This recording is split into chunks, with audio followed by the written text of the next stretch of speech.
Ladies and gentlemen, good morning and welcome to Beat the Bell presented by Kane Capital. Another week of trading about to get underway. Back to a full week. Last week was, I guess, nice, to have a little bit of a break. We had the half day on Thursday. The market was, of course, closed on Thanksgiving. By the way, I hope that everybody had an awesome Thanksgiving. But let's get back into it, guys. It's time to get back into the swing of things. Let's introduce our panel and see who we've got with us this Monday morning, starting with Coach Dipka. Coach, good morning. Morning, guys. Thanks for having me on. Excited to be back. I've been itching. I love it. All right. Mo Mamba. Good morning, guys. Nice little break. Let's get back to it now. Ramsey Rippers. Hope everyone had a great Thanksgiving. Let's go. You chilly there, brother? Oh yeah, it's getting there here in the north. You're not in South Florida anymore. No, man, we're back. We're back in the cold. All right, and we got Money Mander. Happy Monday. Let's buckle up and get after it. And last but not least, Stock Sniper. Good morning, guys. Ready to get back into the groove, ready to eat some bags. And last but not least, God bless America. God bless America. All right. So, Mander, you're flying solo today. No Noah. So we're going to rely on your brains to give us the Fed forecast. What does the economic calendar have in store headed into this week? Let's do this. Yeah, no Noah today, unfortunately, but Mander will be able to take this one home. Ryan, can you pull up the economic calendar for me? To start off this week, a week jam full of data here we got. Four Fed speakers coming this week. We got Powell at 1:30 on Wednesday. So all eyes on that. We'll see how hawkish or dovish he comes in regarding some of the recent economic releases. We have Case-Shiller home price on Tuesday. This would be a top watch, not really for the stock market, but I know a lot of people looking at home prices. Home prices seem to peak in March, and then they've increasingly decreased the last 2 months. So they've been coming down at an increasing rate for the last 2 months. We'll see where that comes in. I know mortgage demand's at down 90% year over year. So we'll see how that's reflecting in housing prices. Going into Wednesday, jam-packed, we have ADP employment change for November. We have our second estimate for GDP growth rate. This would be another big one because, as you guys know, we had those back-to-back quarters of negative GDP, your quote-unquote recession. The last estimate that came in last month, so the way they work is you get your officials once a quarter, and then the other 2 months you get estimates. So the last one came in over the consensus at plus 2.6%. This consensus is coming in at 2.7% increase. So we'll see how that one comes in. That's going to be a big one for the stock market. You're definitely going to see related action coming into that. So that comes out at 8:30 in the morning pre-market on Wednesday. We'll see how stocks react to that one, how the numbers come in. Going into Thursday, we have personal income and spending month over month. We have personal consumption exposure price index. We have manufacturing PMI. And then Friday, we have unemployment rate, NFP, and another Fed speaker. So jam-packed week this week. Not really your big ones, no CPI, no FOMC minutes, no meetings, anything like that, but a lot of important data coming out this week and jam-packed day over day. So definitely going to be some pretty wild action here. Thankfully, most of this is coming before the market. So we'll at least get that reaction kind of in futures trading, and then hopefully the intraday actions, decently smooth. But going from there, let's tackle earnings really quickly as well. Ryan, if you could pull up the earnings calendar as well. Absolute dog water this week, nothing to really talk on. So on to the next one. Black Friday numbers. So we hit on this on Friday. Estimates were coming in pretty strong for Black Friday numbers that were pretty surprising to me, at least, that people were expecting increases in year over year on consumer spending. MasterCard actually estimated a 12% increase in sales year over year for both online and in person. So that's your cumulative sales for Black Friday. I will say that is excluding inflation. So with CPI at around plus 8% right now, probably saw at or near the same amount of purchases, just at a higher price point per item. But still, that's pretty significant. We saw a rise in revenues year over year. Worth noting though, the sales across the board were momentumly higher this year than last year because retailers had a slew of inventory that they desperately needed to get out. So what you actually saw was, you probably saw more quantity of items sold, but in terms of margins for these companies, they were having blockbuster sales. So the sales rate was way up year over year as well. So in terms of profit margins for companies, it's not like they saw this increase in revenue and they made more money. Really, we saw probably with inflation about the same amount of spending that we saw last year, but the margins on these items were significantly less just because they really needed to push out this inventory that they've been sitting on. So, kind of conflicted data there. While I'm sure people are going to take that bullishly that we saw an increase in sales, if you look deeper into it, it's really not that much better for the companies because they had to sell things for less profit. But then before we get into debt markets here to wrap up, I'm sure everyone saw the Apple Foxconn plan. I wanted to touch on this. We have another COVID lockdown going on in China that resulted in mass protests from the Foxconn factory over there in China, where they make a ton of Apple products, namely the iPhones. They are the biggest one to come out of there. Now, the iPhone Pro, as we know, has been the sole iPhone to really do any sales. There was no demand for the regular iPhone, but the iPhone Pro was the one actually doing sales. This recent protest, they're estimating about a 6 million iPhone shortage due to this going into the end of the year because right now no one's working. They're not producing iPhones, and those things sell at about $1,000 a pop. So initial estimates looking at like a $6 billion hit for Apple off this protest with the COVID lockdowns there in China. So you'll see Apple's down pretty significantly in the pre-market here. Pretty bad news there for Apple on that one. We'll see how they kind of react to that one, as investors might want to get out of this. The name rallied pretty hard off this recent uptrend we saw, so we'll see if investors are looking to take profits in that one. Not much in the debt market. 210 spread continually falling, and going into the session, VIX green, dollar red, and the 10-year red. So kind of a mixed bag going into our buy and sell signals. That'll wrap it up, though. All right, man. You crushed it, brother. Appreciate that as always. Now, guys, let's talk about the system. So last week on Friday, I tweeted that I wasn't going to be trading, that I felt things were going to be choppy. Let me explain why. When you get the strong move like we did off of the buy signal on Tuesday, and then we had the 2-day rally, the push overnight into Wednesday, and you see the 10 SMA serve as trend support. When that 10 SMA gets broken down, that is our visual indication that the market is starting to lose some momentum. So things become more difficult, okay? Especially with Friday being a half day, being low volume. That was sort of our sign to take things easy. Now, headed into this week, headed into today, what is it that I'm going to be looking for? Well, we know that we are still in a bullish uptrend with the 50 SMA starting to curl steeply higher. Now, today, the only trade that I would be interested in taking is if we get a break below the 50 SMA and we get a sell signal with that 10 SMA crossing below the 50 SMA on the 30-minute SPX chart. Given the angle of the 50 SMA, being that it is in an uptrend, this is not a trade that I'm going to be jumping into quickly. We have learned in the past that when the 50 SMA is moving higher, and when the 50 SMA on the hourly chart is serving as support, a lot of the breaks below are bought up quickly and they can be fake outs. But right now, the 50 SMA on the hourly chart is pretty flat, guys. So let's look back. Last week, or 2 weeks ago rather, the 50 SMA on the hourly chart was in a really nice uptrend. And that's why we saw a lot of those dips being bought, and we were unable to get that sell-off that so many people were anticipating. Right now, that 50 SMA is flat. And so again, the market is kind of undecided. That's at least what I can see from the moving averages, which again are our visual representation of trend in the market. So today, one more time, what I'm going to be looking for is a break below the 50 SMA. If we do not get that break, it puts me in a no trade situation. We'll be between the 10 SMA and the 50 SMA, which is what I call the chop zone. Okay, guys? So that's what I'm looking at today as far as the system is concerned. Now I'm going to pass it over to Mo, who's got some unusual flow for us.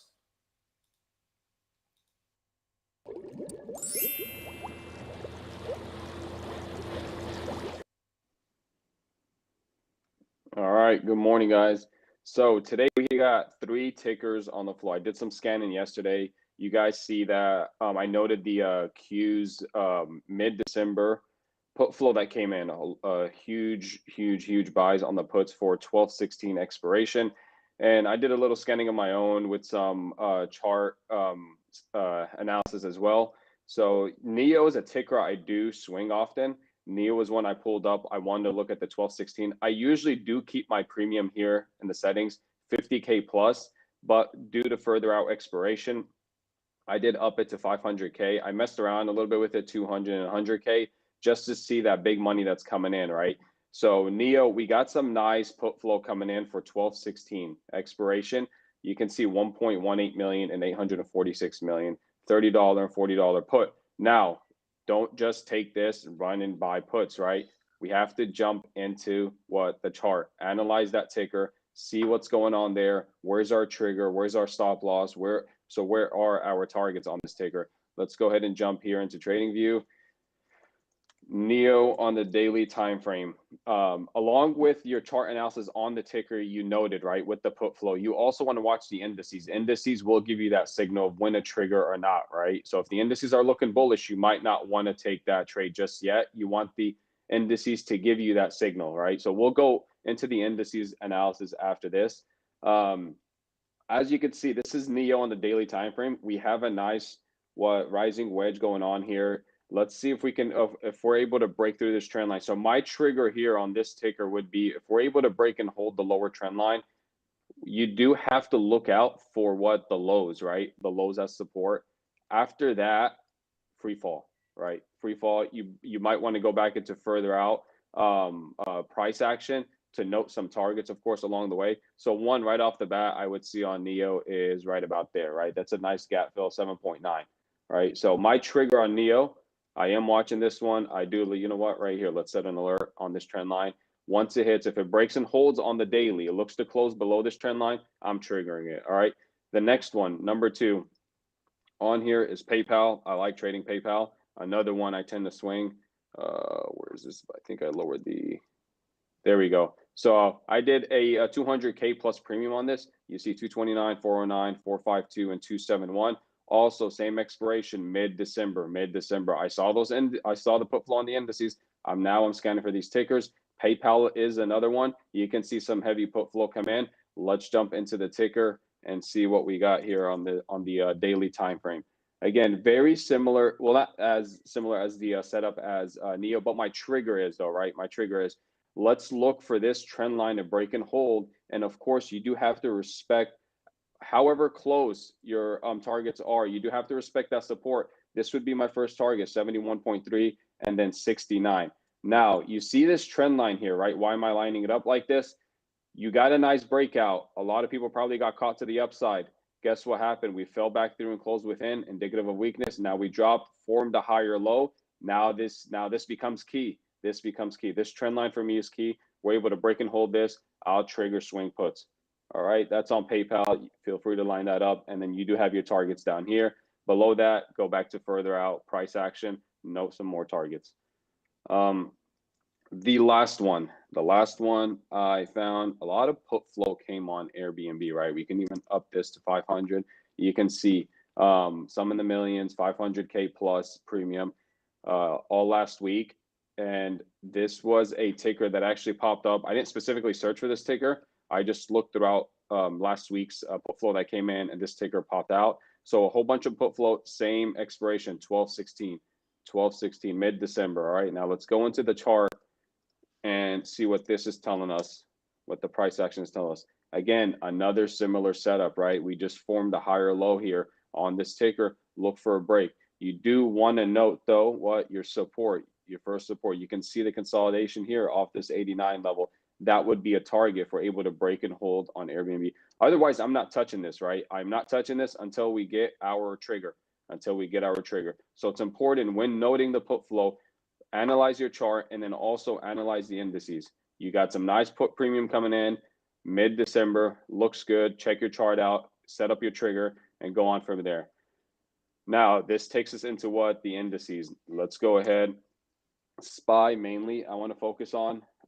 So SPY daily time frame analysis. To me, today is a tell-all. I know we do have some events coming up this week, especially NFP at the end of the week on Friday. The big thing I want to note on, let me get my path here, on SPY, right? This is a daily supply we've struggled to get above. We've had a slight break above here. We failed to hold, right? But we closed within.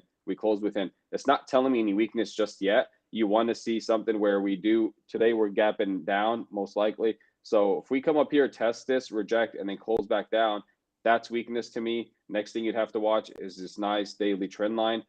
But that is definitely weakness for me. If SPY is able to test that daily supply again and break and hold above, get up here, maybe some support intraday, and then close above, then I'm targeting what? My gap fill and my nice large daily trend line on the daily time frame. All right. That's what I'll be looking for. That's the main thing.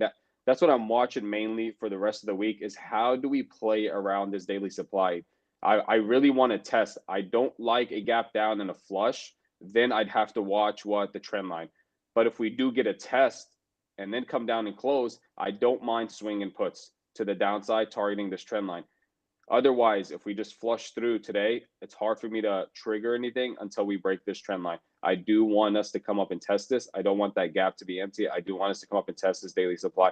And if we do hold above, I'm still micro bullish on this, right? We finally got back above this daily supply and look for us to come up here and gap fill and then hit this trend line. As far as the Qs, not really much going on there. You do have a nice, huge daily supply on the Qs as well, but SPY is what to look out for. You're a few points away from that gap fill. You're right near that daily supply. So even if we do fill the gap on SPY at 408, I would expect the Qs to come up and test this top of the daily supply, right? This 293 level once again. I don't think the Qs will come up. This is about a 20-point move on the Qs to fill this gap up here. So I would not look for that. I don't even think we'll hit the trend line unless, the indices do continue to break over those. The S&P breaks over its daily trend. Then, yeah, you could see the Qs come up here. All right. But SPY is my main focus for now. Watch how SPY trades around this daily supply. All right. Thanks, Hondo. All right. Thank you, Mo. Let's go over to Coach Dipka now for Dipka's certified levels of the day. Yeah, good morning, guys. Good morning. As usual, a lot of you probably are just rolling out of bed. You didn't get your charting done. You're watching Sunday Night Football. And while that, you should be doing your charting, I got you covered if you didn't. So we're going to pull up my chart for today. I'm going to go over 4 levels today that are going to be my top watches for S&P. All right, so Ryan's going to pull those up. We're going to set the timer to 60 seconds here. We'll go over these real quick. Okay, so really just 4 levels today. Okay.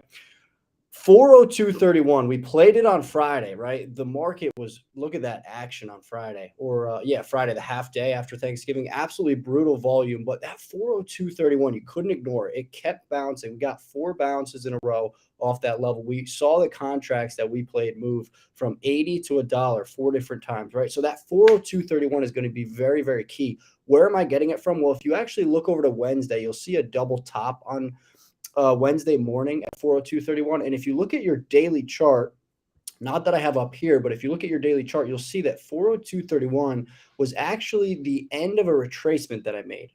Okay. So that was a previous high. All right. 397.25 is going to be my massive support for the day, which is from early last week, Monday, Tuesday. So 397.25 is where I'm looking for a bounce. 402.31 is where I'm looking for a rejection. If we somehow reclaim 402.31 today, we got to watch for that double fib at 404.55 and 405.11. Really, that 405 level is going to be very key. All right, so those are the 4 levels for today. If I were to give you 2 to focus on, that 397.25 for a bounce and 402.31 for a rejection are looking the most promising right now.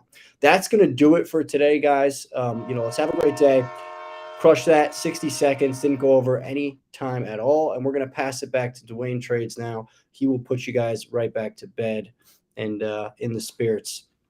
Well done. Let's pass it over to Ramsey now for Bet the Bell. Ramsey, what do you got for us today?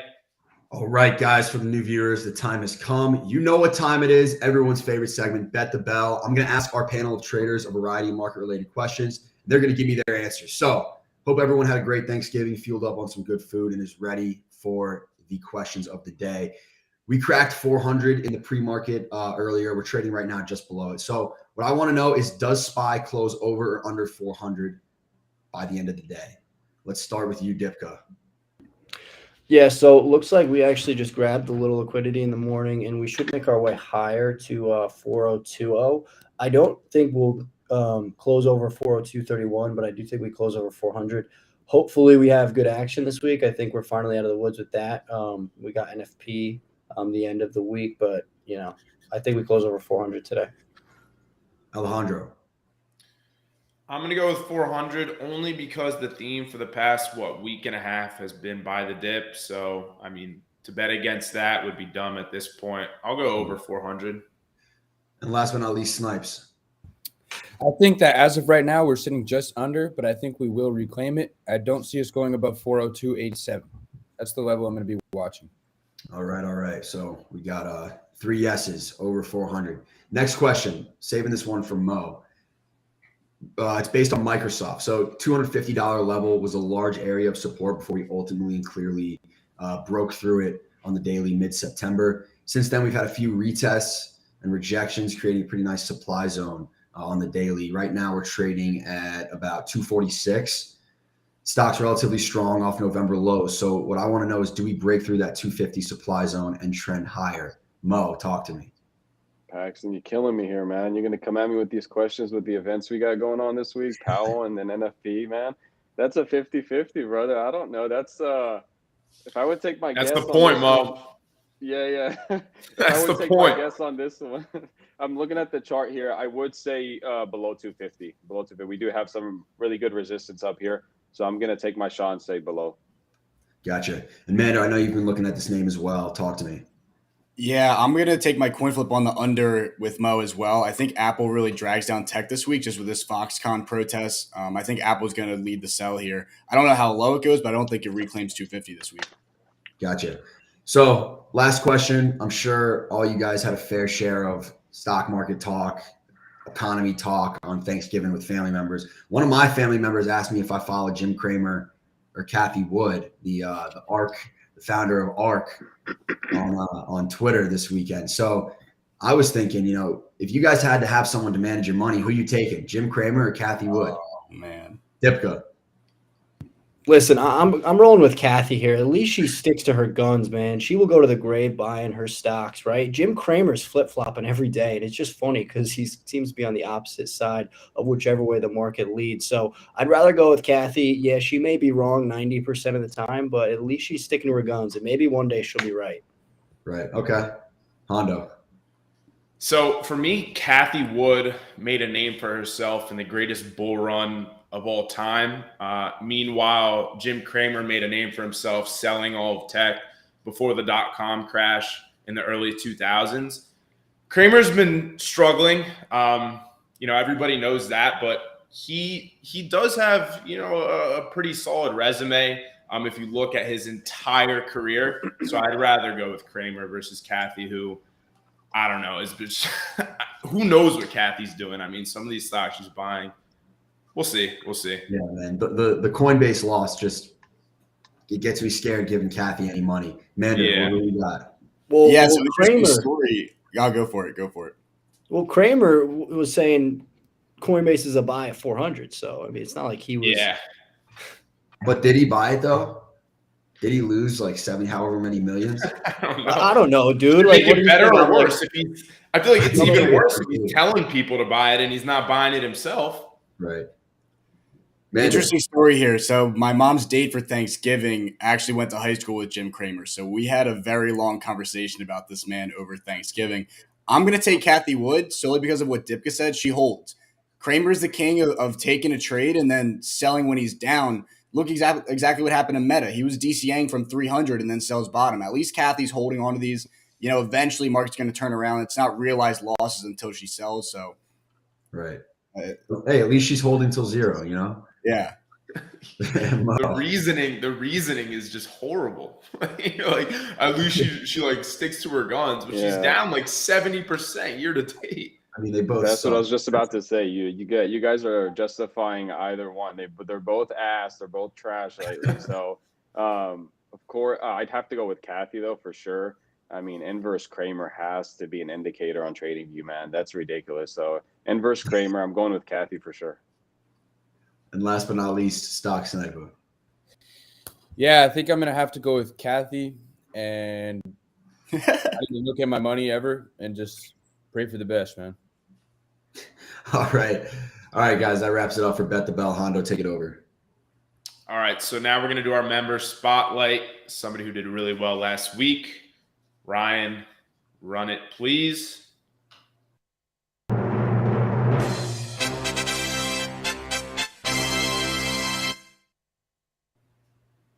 Dipka Jr. I'm going to let Coach take this one away. Coach, talk about Dipka Jr., why he's doing so well in the Discord. What is it that you're loving out of this young man? We actually have no idea how old he is. We're just assuming that he's Dipka Jr. I don't know. Yeah, I think the past couple of weeks, this person has really just adopted that base hit mentality. I think it's something that a lot of people should really consider, where he's not looking for home runs. You look at the gains chat, he's got 1.1%. On Friday last week, he's got 1.5%. The day before that, he posted a gains pick of 0.35% on the portfolio, right? So what you're seeing there is a clear trend. He's not looking for home runs. He's looking to just inch by inch, day by day, build and stack those wins up, right? And it's pretty clear that he's trading within his risk tolerance. He's managing risk, and he's not looking for home runs. It's not guys, we've been range bound for 2 weeks. October was completely range bound for like $20. Now we've been sitting at 390 to 400 for weeks, right? So it's not the market to look for those $20 moves right now, the $30 moves. It's not the swing market that we've seen with continuation, right? So those base hits are more important than ever. And Dipka Jr., who I don't know him. He just named himself Dipka Jr., has really adopted that. So kudos to him. Great job. All right. Dipka Jr., well done there. Now, guys, let's move into today's top watches. We're going to start to wrap up the show with our most important segment where the head traders are going to go around and tell you guys what it is that they are looking at headed into today. And for that, we're going to start with Snipes. What's up, guys? So overall today, I have two semi-top watches. I have a level at 398.62 and a level at 400.09. I'm mainly watching because this 398.62 is a pretty strong bounce level based off of how SPY's been doing in the last month historically. Then above there, we have that 400.09, which we could see right there. This is a pretty big level because of perceptions of value. We're sitting right above 400. So I'm going to go ahead and be looking for a bounce, and I'm going to be looking for this move closer towards this 401.76 level. All right. Thank you, Snipes. Dipka, what do you got? Yeah, so let's keep it simple. I'm pulling up the same chart as before, keeping it simple, right? I'd like to trade both sides. We go down to 397.25. I'm getting long. We go up to 402.31. I'm getting short. Am I looking for a $10 move here? No. I'm going to scalp either side for a buck, right? I'll scalp either side for a buck. I'll sell half after I get my buck, and I will set stop loss to break even on the trade, see if I get a run there. Okay, so that's the top watch. 402.31 for puts, 397.25 for longs. I'll use a 50-cent stop loss, right? So 397.25. We go under like 396.75 and I'm out, right? 402.31. We get over 402.80. I'm out. Okay, real simple. 2-to-1 risk reward there. All right, Mander. Interesting chart we got today. I'm looking at the divergence between XOM and USO. USO is a crude oil ETF, basically. I wish Diamond was on here to protest this, but euphoria is over here in XOM. You can see XOM is basically trading at all-time highs. It's rejected this 115 level like 4 or 5 times here. USO is down 27% from peak. That's crude oil futures. So XOM has been ripping through the roof without crude oil following it. The whole energy sector as a whole has. I think top's in here. This at least needs to cool off and pull back. All right. Thanks, Mander. And Mo? Yes, sir. All right, guys. Disney is what I'm watching. It's my top watch for today. So we are opening at, where are we at? 98 right now. So 98. Okay, so 98.5 was our put trigger. 100.55 was the call trigger. Now we are opening with under our put trigger. So that put trigger is going to be flipped into a call trigger. You got to watch that 98.5 as resistance, all right? And that 97.50 as the put trigger. I like that 97.50 as the put trigger. That was something I wanted to highlight in case we did drop, was the 97.5. I love that level. You can see the intraday double bottom we had off of, I think this was Wednesday's price action. So 97.5 is a great level. And then you do, one thing I do want to note is you do have close targets, right? You do have close targets and you have to respect it. I don't give a shit if you're up 5%, respect your freaking support, respect your targets. You have to, right? You want to play the ticker, that's what it's giving you. 97. Not that it'll, bounce off 97, come back up to the highs. It could break through, flip that into resistance and fall to that 96.4, but we'll take it one level at a time. You have to understand where your target's at. If I do play this, 97.5 is my put trigger into 97, 96.4, and then 95.7. All right, and last but not least, Ramsey Rippers. All right, yeah, top watch. So we spoke about it on Bet the Bell. It is also my top watch. I wouldn't necessarily say just today, but a weekly top watch is that Microsoft 250 supply zone that we're seeing right here on the daily. If the opportunity presents itself, I will indulge today, but most likely I don't think it's going to happen today. But yeah, 250 supply. If we break through that level, I'm looking to short-term target would be 260 gap fill retest, and then through that 266 gap fill on the daily from early September. But personally, 250.30 is my short put trigger on the rejection of this supply zone. All right, thank you, brother. So guys, that's going to conclude this morning's show. Thank you for joining us. For those of you that are unaware, we have 7 head traders trading live all day long, every day in the King Capital Discord. And lucky for you, we are currently running our biggest sale of the year, biggest sale of all time, actually, the Cyber Monday Kane Cap sale. So what does that mean? Using code CYBER40, you can get 40% off of your first monthly subscription. And using code CYBER20, you can get 20% off of a yearly subscription. If you're not already in the Discord, we would love to have you guys come join us. Good luck trading today, everybody. Have an awesome week. Let's crush it. And we'll see you back here on Wednesday morning at 8:30 a.m. Eastern time. Have a good one, everybody.